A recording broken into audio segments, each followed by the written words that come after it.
서로 축복하겠습니다. 기쁨을 회복합시다. 체험적인 신앙의 주인공이 됩시다. 할렐루야. 오늘은 기쁨을 회복시켜 주소서 5번째 시간입니다. 오늘은 말씀 중심의 신앙으로 무장합시다 라는 제목으로 하나님의 말씀을 전하도록 하겠습니다. 지난 1월 3번째 주일부터 저는 사도 베드로가 꼭 집어서 가르쳐주고 있는 이 건강한 신앙이 무엇인지, 나아가서 기쁨 상실의 해인 2014년도를 뒤로 하고 2015년도를 기쁨 회복의 해로 삼고자 하는 우리 모두에게 꼭 필요한 신앙이 어떤 것인지 하나씩 살피고 있는 중입니다. 오늘까지 이제 3번째에 걸쳐 베드로 후서를 본문으로 삼고 있는데요. 오늘 이 시간에 사도 베드로가 3번째로 가르쳐주는 건강한 신앙이 있습니다. 그것은 말씀의 제목에서 언급한 것처럼 말씀 중심의 신앙입니다. 오늘 제가 전하려고 하는 말씀 중심의 신앙은 지난 2주간 동안 전했던 메시지들, 그러니까 종말론적 신앙 그리고 체험적인 신앙을 그야말로 견고하게 세워줄 수 있는 초석과도 같은 것입니다.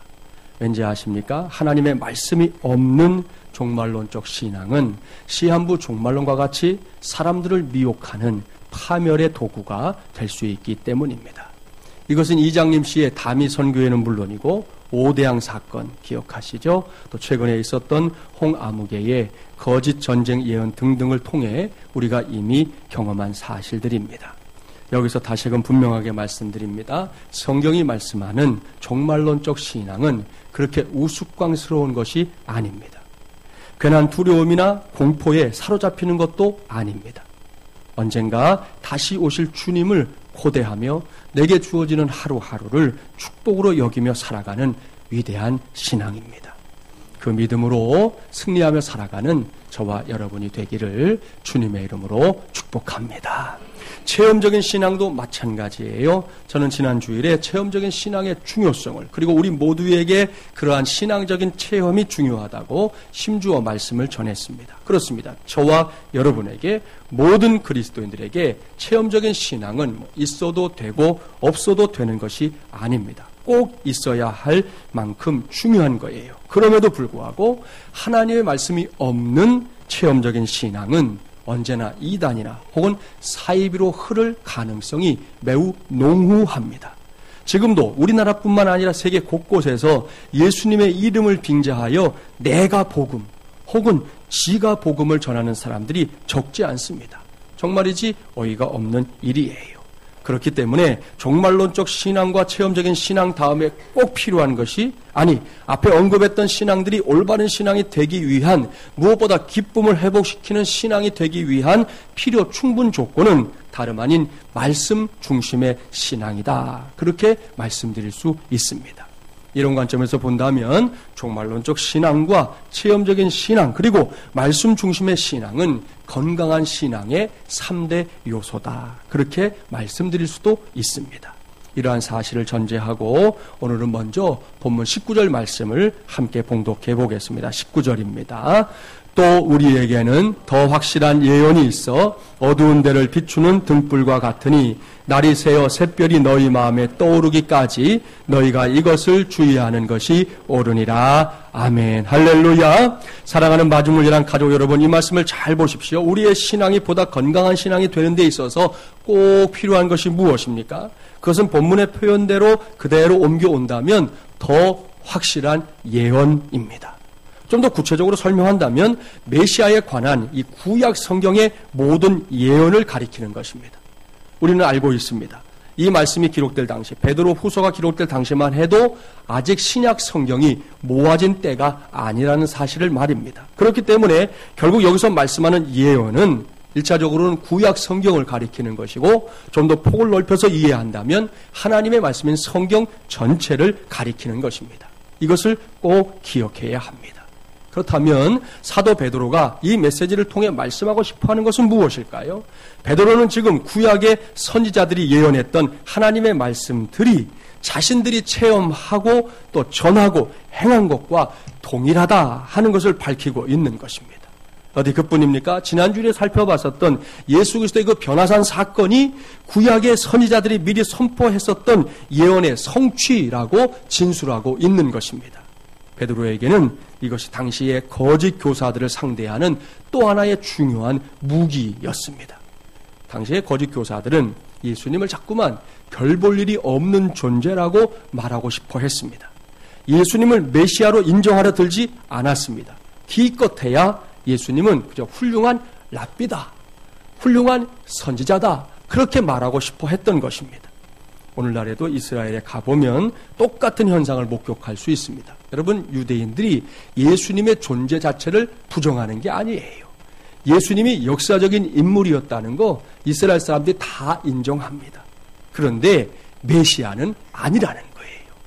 훌륭한 것을 가르쳤던 랍비, 훌륭한 것을 가르쳤던 선지자까지는 봐줄 수 있지만 우리의 구세주는 아니다 하는 게 지금도 이스라엘 사람들이 갖고 있는 팽배한 생각입니다.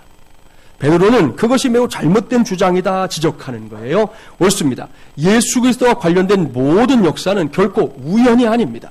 예수 그리스도에 관한 모든 예언이 예수님께서 세상에 오기 전에 이미 성경 속에 약속되어 있었다는 것이죠. 그 모든 예언의 성취가 뭐냐? 바로 예수님의 생애였고 예수님의 사역이었다는 말씀입니다. 여기서 우리는 사도 베드로의 이 균형 잡힌 신앙을 확인할 수 있습니다. 베드로는 자신이 알고 있는 복음의 내용을 그저 자신이 확신하고 있기 때문에 이게 진리다, 그렇게 주장하는 게 아닙니다.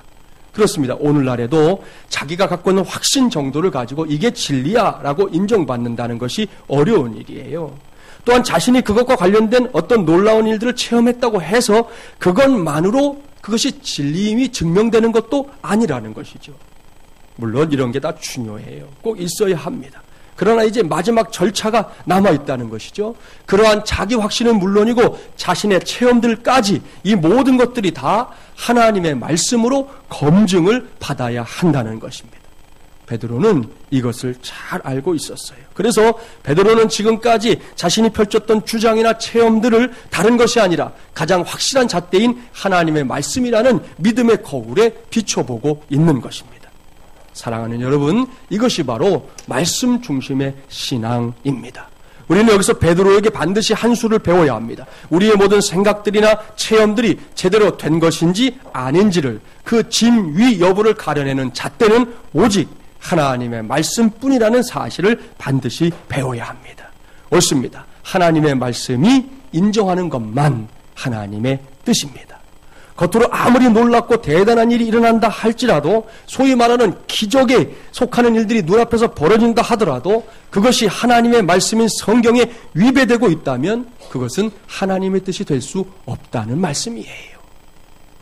길거리에서 종종 만나게 되는 이 신앙촌 상회라고 하는 이름의 생필품을 파는 상점이 있습니다. 가게 사이즈와 상관없이 다 저 간판을 사용하거든요. 이것은 예전에는 전도관, 오늘날에는 천부교라는 이름으로 활동하고 있는 이단 단체에서 운영하는 상점입니다. 이 단체를 시작한 사람은 박태선이라는 당시 서울에 있는 한 교회의, 정상적인 교회의 장로였습니다. 저 사람이죠. 하나님께서 이 사람에게 병 고치는 은사를 주셨습니다. 처음에는 이 사람이 하나님의 도구로 정말 쓰임을 받았어요. 전쟁이 끝나고 1950년대 말부터 60년대 이르기까지 이 사람이 많은 집회를 했는데, 남산 집회, 한강 집회, 대구 집회 등등은 지금도 그 기록들이 그냥 남아있어요. 그 집회에 저렇게 사람들이 많이 모였는데, 집회가 끝나고 나면 그 집회에 올 때 사람들이 타고 왔던 휠체어, 그리고 짚고 왔던 목발들이 트럭으로 실려 나갔습니다. 이것은 뭐 예수 믿는 사람들끼리의 얘기가 아니에요. 그 당시에 살았던 사람들이 다 목격했던 실제 상황입니다.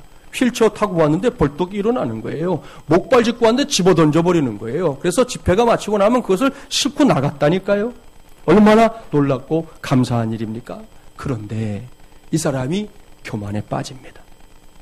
하나님께서 병을 고쳐주신 것이지 지가 한 게 아닌데 지가 했다 생각하기 시작한 거예요. 결국에는 예수는 사생하다, 성경은 음란경이다 라고 말하고는 교회 위에 붙어있던 십자가 떼버리고, 지가 성령이고 지가 감람나무라고 하면서 감람나무 가지와 비둘기를 대신 십자가 대신 걸었어요. 길 가다 보면 저 모양을 가진 건물들을 보실 거예요. 저렇게 가운데 비둘기가 있고 양쪽에 이렇게 가지가 있는 저곳이 바로 이 천부교에 모이는 회집 장소입니다. 그러고 나서도 병 고치는 일을 얼마간 동안 계속했어요. 그러다가 1990년에 죽었는데 그 다음에 신도들이 박태선을 이제 하늘 아버지다, 천부다라고 부르면서 천부교라고 교단의 이름을 바꾸게 된 거예요. 이 사람이 나중엔 얼마나 교만방자했느냐 하면 자기가 발 씻은 물로 세례를 줬어요. 근데 사람들이 또 그 세례 받겠다고 줄을 섰어요. 그 발 씻은 물 그걸로 받으면 뭐가 달라지는지 모르겠지만 아무튼 그랬습니다. 여기서 생각해 보겠습니다. 박태선 씨가 처음에 병 고치는 은사를 받고 그 일에 쓰임받은 것은 분명히 하나님의 뜻이었습니다. 맞아요. 동의가 됩니다. 하지만 그가 그 교만에 빠진 뒤에는요, 그것도 하나님의 뜻이었을까요? 아니라는 거죠. 제가 신학교 다닐 때 한국교회사를 가르친 교수님이 당시에 집회에 참석했던 체험담을 수업 시간에 말씀해 준 적이 있었습니다. 그때 이 교수님이 그 집회에 갔다가 직감했다는 거예요. 뭘 직감했느냐? 이 집회에는 하나님의 말씀이 부재하구나. 그거를 직감했다는 거예요. 이거 안 되는데, 위험한데 생각했다는 거예요. 그런데 얼마 뒤에 아니나 다를까 박태선 씨가 그렇게 굴도라는 것이죠. 그렇습니다. 이미 박태선 씨에게는 하나님의 말씀이고 뭐고 중요하지 않았습니다. 그저 나만 남게 된 것이죠. 뭔가 놀라운 일을 행하는 나만 남았고 내가 숭배받는 대상이 되고 말았던 것입니다. 보십시오. 말씀 중심의 신앙이 얼마나 중요한지 말입니다. 말씀이 없는 신앙은 결국 뿌리가 없는 허상에 불과한 것입니다. 사상 누각인 것이죠. 따라서 하나님의 부르심을 받은 성도들은 하나님의 말씀, 성경 말씀을 함부로 해석하는 것을 항상 그리고 매우 조심해야 합니다. 저도 여러분도 예외가 아니라는 거예요. 한 젊은 그리스도인이 체계적인 성경 공부를 하는 일에 좀 게을렀어요. 그는 매일 아침에 성경책을 무작위로 이렇게 딱 펼쳐서 맨 처음으로 눈에 들어오는 구절을 하나님께서 오늘 주시는 말씀으로 받아야 되겠다, 이렇게 결심했어요. 예전에 청교도들에 대한 기록을 보면 실제로 청교도들이 여행을 하면서 그렇게 했다는 기록이 나옵니다. 가다가 성경 말씀을 딱 펴서 가라 하는 말씀이 보이면 더 갔고요, 서라 하면 섰다고 하는 그런 기록이 있기는 하지만 사실 그렇게 좋은 방법은 아니라고 생각합니다. 아무튼 어느 날 아침에 그가 조심스럽게 성경을 딱 펼쳤어요. 그의 시야에 들어온 첫 번째 구절은 마태복음 27장 5절 말씀이었습니다. 유다가 은을 성소에 던져놓고 물러가서 스스로 목매어 죽은지라 하고 많은 말씀 중에 그 말씀이 눈에 들어왔어요. 이 젊은이가 깜짝 놀랐어요. 아무리 자신이 그렇게 하기로 마음은 먹었지만 이 말씀을 그날 주시는 말씀으로 받기가 어려웠습니다. 그래서 심호흡을 하고는 기도를 다시 한 다음에 다시 한번 딱 펼쳤어요. 그랬더니 이번에는 누가복음 10장 37절 말씀이 나왔어요. 예수께서 이르시되 가서 너도 이와 같이 하라 하시니라. 큰일이 났습니다. 마음이 더욱 불안해졌어요. 그래서 마지막으로 진짜 딱 3세판이니까 우리는 마지막으로 성경을 한 번 더 펼쳐보기로 딱 했는데 요한복음 13장 27절 이에 예수께서 유다에게 이르시되 내가 하는 일을 속히 하라 하시니라 하는 말씀이 나왔다는 거잖아요. 사랑하는 여러분, 이 친구가 얼마나 시겁했겠습니까? 여기서 얻을 교훈이 무엇인지 아시겠죠? 성경을 이렇게 이해하면 안 된다는 거지요. 여러분, 성경이 무슨 점을 치는 도구입니까? 일간 신문에 나오죠. 스포츠 신문에 매일의 운명을 말해주는 운세 나오는 코너가 있잖아요. 성경이 그런 것을 가르쳐주는 책이냐는 거예요. 아니죠. 꼭 기억하십시오. 하나님의 말씀은 어디까지나 하나님의 말씀으로 받아야 합니다. 그 이상도 그 이하도 필요하지 않다는 것이죠. 먼저 하나님의 말씀을 전하는 설교자가 그래야 되겠죠. 제가 말씀을 준비하면서 기억을 더듬어 보니까 그때가 1980년대 후반이더라고요. 그 시절에 저는 신학교에서 설교학을 배웠습니다. 나름 부르심이 있다는 것을 알고 신학교에 문을 두드려서 입학했고 또 신학을 공부했지만 그때만 해도 다 이렇게 생소한 과목들 아니었겠습니까? 설교라는 말은 알고 있었지만 설교도 학이다라는 것을 신학교에 들어가서야 알게 되었습니다. 그랬음에도 불구하고 앞으로 강단 위에 서서 하나님의 말씀을 전하는 종이 되어야 한다는 사실을 생각하면서 열심히 공부했던 기억이 있습니다. 그때 제게 설교학을 가르쳐 주셨던 은사님이 공부 시간에 해주셨던 몇 가지 말씀들이 있는데 그 중에도 몇 가지는 여전히 아주 선명하게 떠올라요. 그 중에 한 가지가 이건데 이 말씀이 여러분 맞는지 안 맞는지 여러분도 한번 생각해 보세요. 이렇게 말씀한 적이 있었어요. 목사의 설교가 성경을 떠나면 교인은 목사를 떠난다. 그렇게 말씀하신 적이 있었습니다. 어떻습니까? 공감이 가시나요? 아마도 그럴 거라 생각합니다. 이 말씀에 따르면 목사라는 직분으로 이 강단 위에 서서 설교를 한다는 것만으로 모든 것이 끝나는 게 아니라는 거죠. 이곳에 서서 하나님의 말씀을 전하려고 할 때 그때마다 설교자가 잊지 말아야 할 것이 있다는 겁니다. 그것은 이 시간이 목사 개인의 생각이나 혹은 사상을 성도들에게 전하는 시간이 아니라 철저하게 하나님의 말씀을 전하는 시간이 되어야 한다는 사실입니다. 그렇습니다. 예배의 순서 가운데 분명히 하나님의 말씀을 전하는 설교라는 순서라는 게 명시되어 있는데 이 시간에 목사가 개인적인 주장을 펼치거나 또 자기 자랑을 막 일삼거나 하나님을 운운하면서 성도들의 눈을 가린다면 그것은 결코 설교라는 형식일지 모르지만 설교일 수 없다는 말씀이에요. 그렇기 때문에 설교자는 설교 준비를 하면서 끊임없이 하나님의 음성을 들으려고 해야 합니다. 이를 위해 가장 가까이 하기를 힘써야 할 텍스트는 뭐니 해도 바로 이 성경이지요. 이것이야말로 하나님의 말씀이기 때문입니다. 그 다음에 이제 책도 읽고 신문도 읽고 세상의 흐름도 파악하고 세상에서 일어나는 일들을 의미 있게 살피는 게 이어지는 것이죠. 설교자는 이 순서를 결코 잊어버리거나 뒤섞어버리면 안 된다는 말씀이었습니다. 그리고 이러한 배움과 깨달음은 설교자에게서 끝나도 안 됩니다. 이 말씀을 듣는 성도들 역시 마찬가지의 고백이 필요한데요. 한번 따라서 해볼까요? 성도의 신앙이 성경을 떠나면 능력은 성도를 떠난다. 믿습니까? 할렐루야. 예, 그렇습니다. 이것은 제가 배웠던 것을 살짝 응용한 것이지만 이건 역시 사실입니다. 반드시 기억하십시오. 하나님의 말씀을 전하는 설교자에게만 성경이 중요한 것이 아닙니다. 그 말씀을 듣고 그 말씀을 깨닫고 그 말씀을 붙잡고 살아가야 할 성도들에게도 성경은 똑같이 중요합니다. 그런 점에서 저와 여러분 우리 모두는 이렇게 우리의 손안에 가지고 있는 이 성경 말씀에 대한 믿음을 이전보다도 확고하게 세워야 할 줄 믿습니다. 이를 염두에 두고 본문 21절 말씀을 이제 함께 봉독해 볼까요? 21절입니다. 예언은 언제든지 사람의 뜻으로 낸 것이 아니요 오직 성령의 감동하심을 받은 사람들이 하나님께 받아 말한 것임이라. 아멘. 사랑하는 마중물리란 가족 여러분, 이 말씀은 우리가 하나님의 말씀인 성경에 대해 가져야 할 믿음의 태도를 잘 설명해 줍니다. 무슨 말씀인지 아시죠? 지금까지 계속해서 또 반복적으로 말씀드린 대로 이 성경 말씀이 결코 사람의 말이 아니라는 것입니다.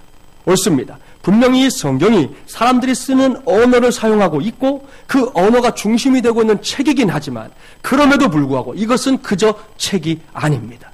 살아계신 하나님의 말씀입니다. 전능하신 하나님의 말씀입니다. 위대하신 하나님의 말씀입니다. 창조주이신 하나님의 말씀입니다. 2015년도 2월 첫 번째 주일을 맞이하여 하나님께 예배하고 있는 저와 여러분 모두가 이러한 신앙 고백으로 확실하게 무장할 수 있기를 주님의 이름으로 축복합니다. 여기서 요즘 전 세계를 상대로 새롭게 뜨고 있는 나라에 속하는 그 중국의 이야기를 좀 하려고 합니다. 중국이 요즘 경제력에 있어서나 군사력에 있어서 굉장한 힘을 과시하고 있지 않습니까? 선교적으로도 매우 중요한 곳인데요. 그곳에서 최근에 선교사님들이 많이 추방을 당했어요. 아무튼 우리 교단의 가장 오래된 선교사님, 이분은 딴 사람은 다 쫓겨나도 이 사람은 절대로 쫓겨나지 않는다라고 알려졌던 분까지 최근에 쫓겨나게 돼가지고 중국 선교에 좀 적신호가 되고 있는 중에 있습니다. 아무튼 중국에 이제 여러 선교사들이 가 있는데 한 젊은 선교사님이 단기 선교로 중국에 들어가게 됐대요. 선인 선교사님의 안내를 받아서 중국에 있는 가정교회에서 중국인들하고 같이 예배를 드리게 되었는데 저도 가정교회를 몇 곳 가본 적이 있는데 그곳에 갈 때는 이렇게 우르르 가지도 못해요. 저희가 한 20명 가도 2명, 3명 이렇게 나눠가지고 야음을 틈타서 몰래 조심스럽게 그 처소를 찾아가게 되는데요. 이 선교사님도 그렇게 어렵게 찾아간 예배의 자리였습니다. 가보니까 우리가 하는 것처럼 예배 전에 이 찬송 시간이 있는 거예요. 그런데 그때 인도자가 선택한 곡이 어떤 찬송이었느냐? 무려 절수가 100절까지 있는 찬송이었어요. 이게 실화입니다. 여러분 정말 찬송이 시작됐어요. 이 선교사님이 생각했대요. 이걸 어느 세월에 다 불러. 그래도 어떻게 찬송 부르니까 따라서 불렀어요. 여러분이 알고 있는 대로 우리나라 찬송은 많아야 5절, 뭐 6절 요 정도 아닙니까? 그래서 부담이 없었는데 막상 막 50절, 60절 계속 부르니까 이 속에서 막 5만 가지 생각이 다 들더라는 거예요.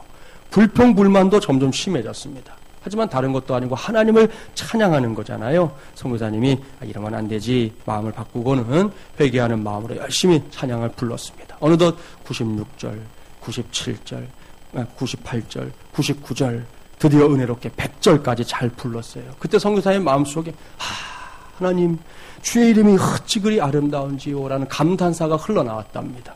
그런데 그때 인도자가 너무나 은혜로운 멘트를 하는 거예요. 사랑하는 여러분, 우리 모두 같은 곡을 한 번 더 부르도록 하겠습니다. 그러더라는 거예요. 그러니 이 선교사님이 그냥 뒤로 벌렁 넘어갔다는 거예요.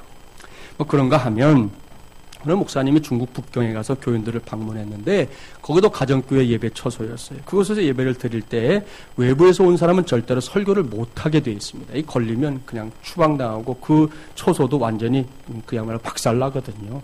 그런데 재미있게도 일어서서 말하면 그게 설교인데 앉아서 말하면 좌담이라는 거예요. 그래서 외부에서 온 사람은 앉아서 설교를 하면 문제가 안 되는 거죠. 이 목사님이 앉아서 좌담식으로 설교를 했습니다. 설교를 들은 성도들이 더 말씀을 전해달라. 그래서 한 번 더 말씀을 전하다 보니까 설교 시간이 2시간이 훌쩍 넘었답니다. 그 설교를 마치고 나자 경청하고 있었던 청년 하나가 벌떡 일어나서 이렇게 소리를 쳤다는 거예요. 오늘의 교양 전적으로 접수합니다. 그러더라는 거예요. 이게 무슨 말이겠습니까? 이것은 공산당이 인민들을 상대로 이제 사상교육을 하잖아요. 그것을 교양이라고 하는데 아무튼 그 시간에 이루어진 교양을 이 청년이 100% 받아들이겠다라고 스스로 자기 입으로 밝힌 것입니다. 결국 이 청년은 목사님의 설교를 있는 그대로 받아들이겠다고 한 것인데요. 여기까지 이야기를 전해준 목사님이 그 다음에 마지막에 남긴 말은 이런 말이었습니다. 여러분, 이 청년의 말을 어떻게 생각합니까? 저는 큰 도전을 받았습니다. 그렇습니다. 우리도 전적으로 접수해야 합니다. 하나님의 말씀에 가감을 하지 맙시다. 홍해를 건넜다고 하면 건넌 줄로 알아야 합니다. 장님의 눈을 떴다고 하거든 뜬 줄로 아시오. 죽은 자가 살아났다고 하면 그대로 믿으십시오. 거기에 인간의 생각을 더하지 마십시오. 쓸데없는 이성적 비판을 하지 마십시오. 하나님의 말씀은 어떤 것이든 주시는 대로 아멘하고 받아들이는 것입니다. 이것이 계시에 대한 수용이요 하나님에 대한 순종입니다. 하나님의 사역에 대한 전적인 수용입니다. 할렐루야. 어떻습니까? 여러분은 이 메시지를 어떻게 생각하십니까? 바라기는 이것이 바로 성령의 감동하심으로 기록된 하나님의 말씀에 대한 저와 여러분 우리 모두의 믿음의 자세가 되기를 바랍니다. 그렇습니다. 이 성경책은 누가 뭐라 해도 하나님의 말씀입니다. 간혹 시대마다 이러한 신앙적인 고백을 거부하는 이들도 있었지만 그것은 우리에게 그리 중요한 것이 아닙니다. 저와 여러분 한 사람 한 사람의 고백이 더 중요합니다. 그래서 묻겠습니다. 잘 대답하십시오. 사랑하는 마중물연합 가족 여러분, 여러분은 이 말씀이 살아계신 하나님의 능력 있는 말씀이라는 사실을 확실하게 믿습니까? 할렐루야. 좋습니다. 그렇게 믿는다면 이제 여러분이 가지고 있는 생각이나 신앙적인 체험들을 모두 다 하나님의 이 말씀에 비춰보기를 바랍니다. 그런 다음에 여전히 부족하지만 잘 하기보다는 허덕거릴 때가 더 많지만 그럼에도 불구하고 이 말씀이 가르쳐주는 삶을 살아가기 위해 힘쓰기 바랍니다.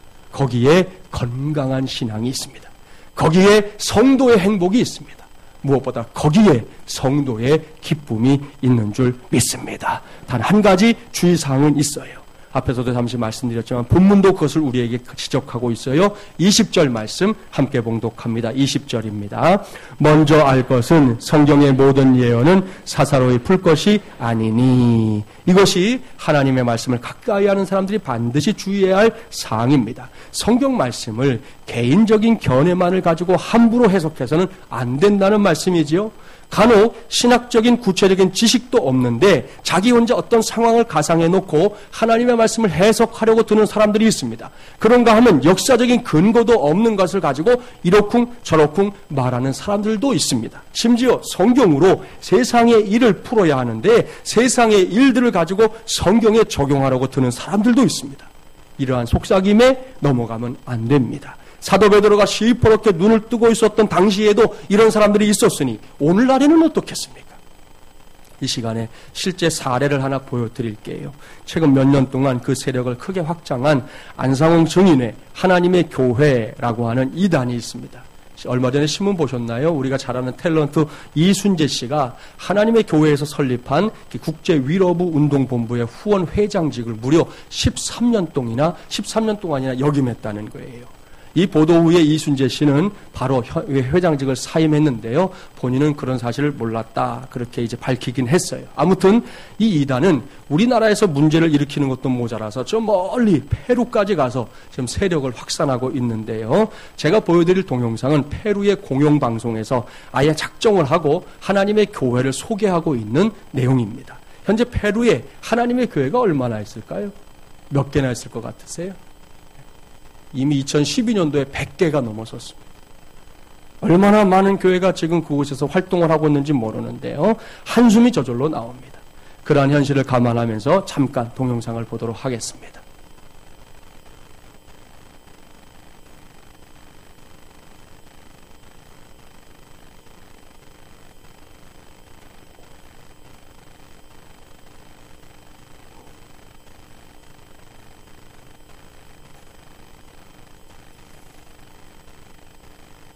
De semana, hoy 20 de enero, se nos va el primer mes del año. Así es, Juan Carlos, buenos días amigos, ¿qué tal? Estas son las noticias más destacadas del día. Ahí está, y atención, le vamos a presentar un informe especial. Ahora con un tema polémico, en el siguiente informe vamos a conocer la Iglesia de Dios, sus mandamientos y enseñanzas. Sus fieles consideran, escúchenlo bien, que Corea del Sur es la ciudad santa y un coreano llamado An Sa-yong es Jesús, que ha llegado por segunda vez al mundo. Veamos la nota.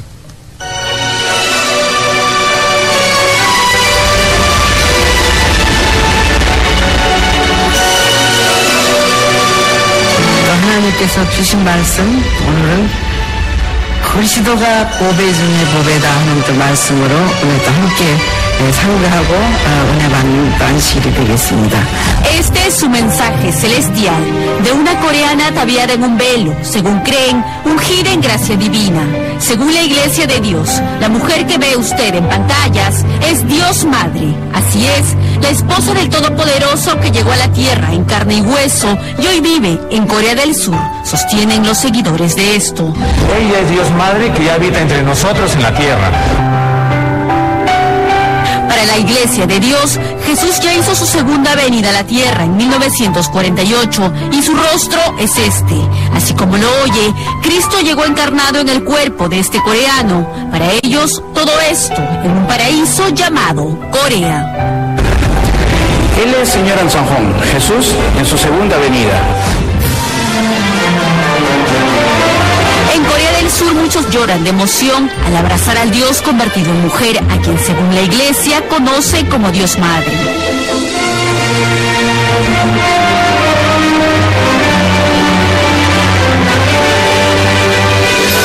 Según la profecía de la Biblia, la Iglesia de Dios anuncia a toda la humanidad entera que hay Dios Madre en el cielo.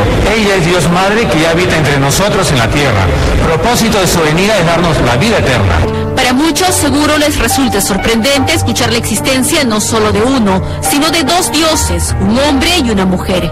Miembros de la Sociedad Misionera Mundial revelan la existencia de Dios Madre, basándose en pasajes de la Biblia como Génesis, que habla de la creación de la tierra, donde el Todopoderoso dice en plural, hagamos al hombre a nuestra imagen y semejanza. Anunciamos la existencia de Dios Madre porque está testificada en la Biblia. Ciertamente todos entienden a Dios como uno solo, el Padre. Pero si fuese uno solo, ¿por qué Dios dijo hagamos? Quiere decir que hay un creador de imagen masculina, que es el Padre quien dijo hagamos, y hay otra creación más que es la mujer. La mujer es la imagen femenina de... 예, 가끔 그 신앙생활하는 분들 가운데 예수님의 얼굴이 궁금하다는 사람이 있는데 보셨어요? 예수님 어떻게 생겼는지? 예, 저렇게 안 생겼습니다. 아시겠죠? 예? 여러분 하나님이니까 막 안아주니까 다 울어요. 예? 하나님이 안아주니까 얼마나 신나겠어요? 막 울잖아요, 이 사람들이. 정말이지 기가 막힐 일입니다. 여기에 등장하는 여인은 장길자라는 사람으로 지난 1980년대 세상을 떠난 안상홍 씨의 부인입니다. 하나님의 교회에서는 먼저 안상홍이라는 이름이 성경에 나온다고 가르칩니다. 제가 부교육자 시절에 하나님의 교회에 빠진 수십 년 신앙생활한 사람인데 안타깝게 거기 빠졌기 때문에 상담을 했던 적이 있는데 그때 그 성도가 하는 말이 안상홍이 성경에 나온다는 거예요. 그래서 어디에 나오냐? 그랬더니 요한계시록 14장 2절이 안상홍이 나오는 구절이라는 거예요. 그 구절 자막에도 나와요. 한번 제가 읽어드릴 테니까 보세요. 안 나올 거예요. 내가 하늘에서 나는 소리를 들으니 많은 물소리와도 같고 큰 우레소리와도 같은데 내가 들은 소리는 검은 고 타는 자들이 그 검은 고를 타는 것 같더라. 요 말씀이거든요. 여기에 안상홍이 있다는 거예요. 그래서 제가 물었어요. 뭐가 안상홍이냐? 그랬더니 뭐라고 그러냐면 여기에 나오는 많은 물소리는 넓을 홍. 웃기죠, 여러분? 이게 웃기는 얘기예요. 많은 물소리가 넓을 홍. 검은고 타는 사람들 검은고 나오잖아요. 검은고 상. 그래서 이 구절에 안상홍이 나온다고 그러더라고요. 그래서 제가 그랬어요. 아니 그러면 성경대로 할 거면 안홍상이어야지. 순서로 보면 홍이 먼저거든요. 많은 물소리 그 다음에 검은고거든요. 안홍상이어야지. 어떻게 안상홍이냐? 그렇게 물으니까 말을 더 이상 못하는 거예요. 얼마나 웃기는 얘기입니까? 여러분 사도 요한이 한자를 알았을까요? 그리고 더군다나 한자를 한글로 읽어내는 그 소리를 알았겠냐는 거예요. 이런 말도 안 되는 것을 가지고 가르치는데 거기에 속한 사람들은 그걸 믿는다는 게 문제죠. 믿는다는 게. 바보 멍충이어서 믿어요? 아니요. 영상에도 나왔잖아요. 나름 뭐 사회에서 뭔가 한 가락씩 하는 사람들도 막 다 믿어요. 어이가 없잖아요. 여기 제가 들고 있는 것은 하나님의 교회에서 사용하고 있는 새 노래예요. 새 노래. 우리로 말하면 찬송가인데 뭐 다 그렇지만 제가 172장을 하나 읽어드릴게요. 제목이 뭐냐? 친구 위에 목숨 버리면. 성경에서 가져올 건 다 갖고 왔어요. 이렇게 돼 있어요. 친구 위에 목숨 버리면 이에서 더 큰 사랑 없나니 당신을 듣는 자마다 친구라 말씀하신 안상홍님. 하늘 영광 찬란한 모습보다는 근엄한 지존자의 모습보다는 오 나의 친구가 되어주시기 위해 오신 안상홍님. 잔잔한 미소로 이 죄인의 괴로움 귀 기울이시며 나와 같은 옷을 입으시며 나와 같은 음식 드시며 그 다음 가사는 진짜 과간이에요. 나와 같이 완행버스 타시며 오오오 이 죄인의 친구 되길 원하신 안상홍 하나님. 처음부터 끝까지 다 그런 내용들이에요. 어이가 없지 않습니까? 그런데 이제는 그것도 모자라서 성경을 제멋대로 해석하면서 그 부인인 장길자를 어머니 하나님이라고 부르고 있습니다. 이건 최근 몇 년 안 돼요. 예전에는 어머니 하나님이라는 게 없었어요. 안상홍 증인회에도. 몇 해 전부터 이게 나오기 시작했는데 동영상에서 언급했던 성경 구절이 창세기 1장 26절이잖아요. 이 말씀 우리가 잘 아는 말씀 한번 찾아봅시다. 구약 1쪽에 나오는 창세기 1장 26절 말씀. 여러분도 잘 아시는 말씀이에요. 구약성의 제일 첫 번째 쪽에 나오죠. 창세기 1장 26절.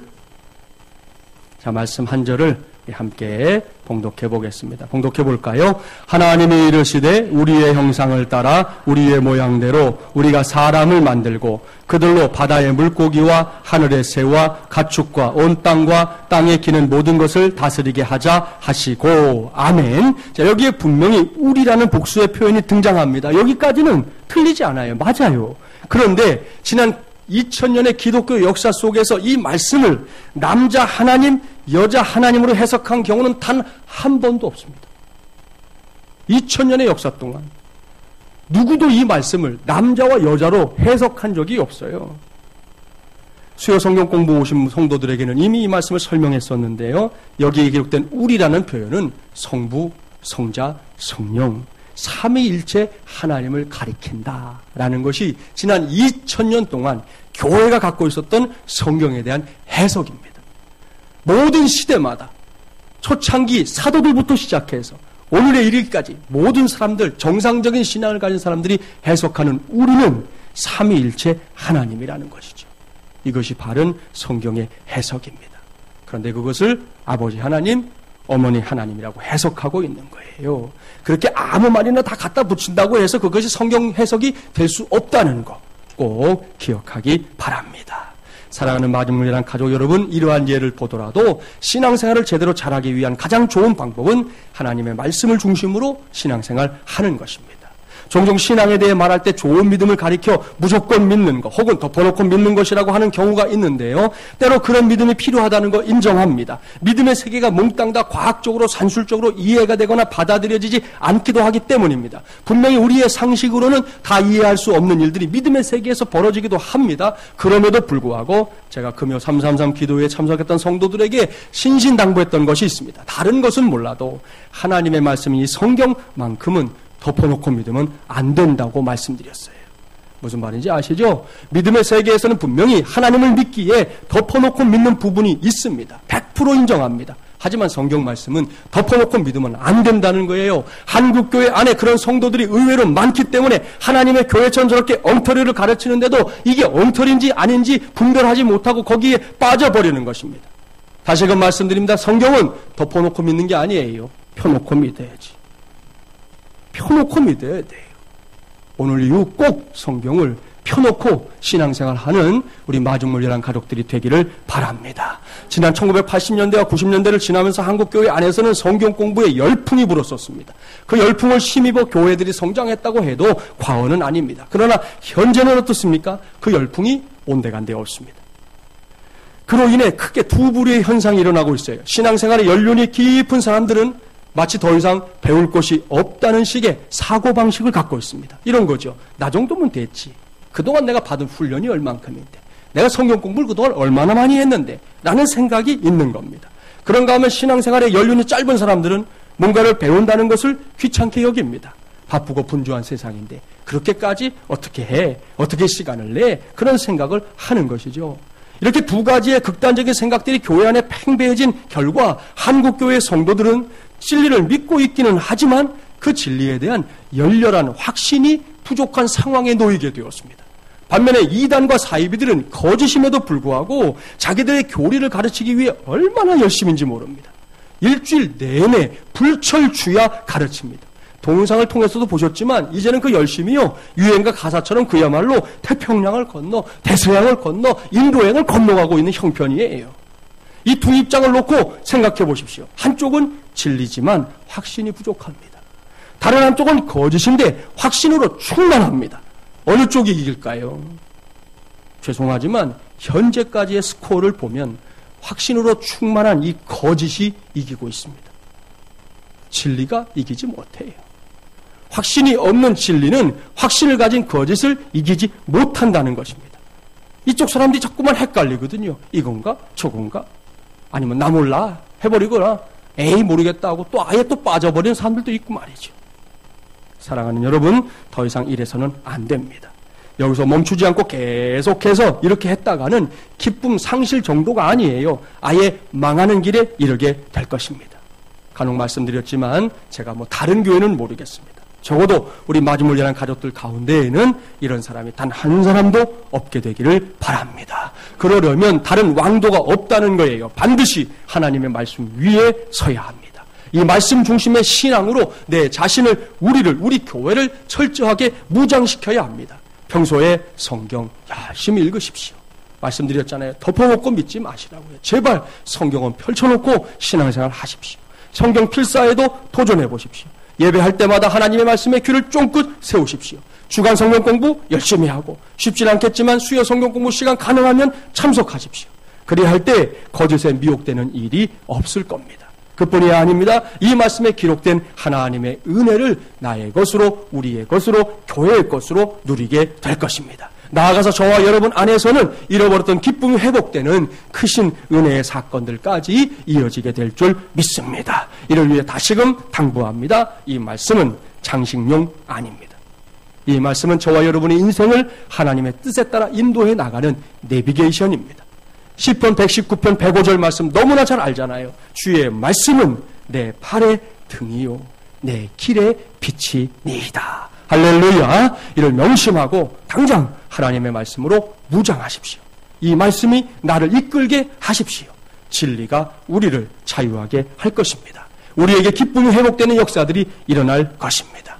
이러한 은혜를 힘입어 2015년도에도 승리하며 살아가는 저와 여러분이 되기를 주님의 이름으로 간절히 축원합니다. 기도합시다.